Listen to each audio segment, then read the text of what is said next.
બનાસકાંઠામાં ભાભર ખાતેથી સાંસદ ગેનીબેન ઠાકોરની આગેવાનીમાં વિશાળ સંખ્યામાં બાઇક રેલી નીકળી। બનાસકાંઠા સાંસદ બનવા બદલ ગેનીબેન ઠાકોર દ્વારા વાવ વિધાનસભા જનતાનો આભાર વ્યક્ત કરવા ભવ્ય બાઇક રેલીનું આયોજન કરવામાં આવ્યું હતું, જેમાં આજે ભાભર લોકનિકેતન વિદ્યાલયથી વાવ લોકનિકેતને જાહેર સભા કરી વાવ વિધાનસભાના 3 તાલુકાની જનતાને સંબોધી આભાર વ્યક્ત કરવા આભાર દર્શન કાર્યક્રમ યોજાશે। આ આભાર દર્શન કાર્યક્રમમાં જવા માટે ભાભર ખાતેથી વિશાળ સંખ્યામાં બાઇક રેલી કોંગ્રેસના આગેવાનો, હોદ્દેદારો, કાર્યકરો, સરપંચો જોડાયા હતા। બાઇક રેલી કાર્યક્રમ દરમિયાન સાંસદ ગેનીબેન ઠાકોરે જણાવ્યું હતું કે લોકસભાની ચૂંટણીમાં મામેરાની માતર ગૌ માતાને રાષ્ટ્રીય માતાનો દરજ્જો તેમજ પ્રજાનો ઋણ ઉતારવા આભાર દર્શન કાર્યક્રમ તેમજ કાયદો વ્યવસ્થા, ગામથી ગામને જોડતા રસ્તાઓ, શિક્ષણની સમસ્યા તેમજ લોકોની સમસ્યાઓ વિશે ચર્ચાઓ કરીને લોકોને ન્યાય આપવાની કામગીરી કરીશું।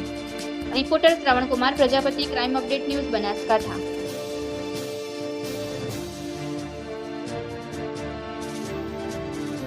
રેલી વિશે શું કહીશ?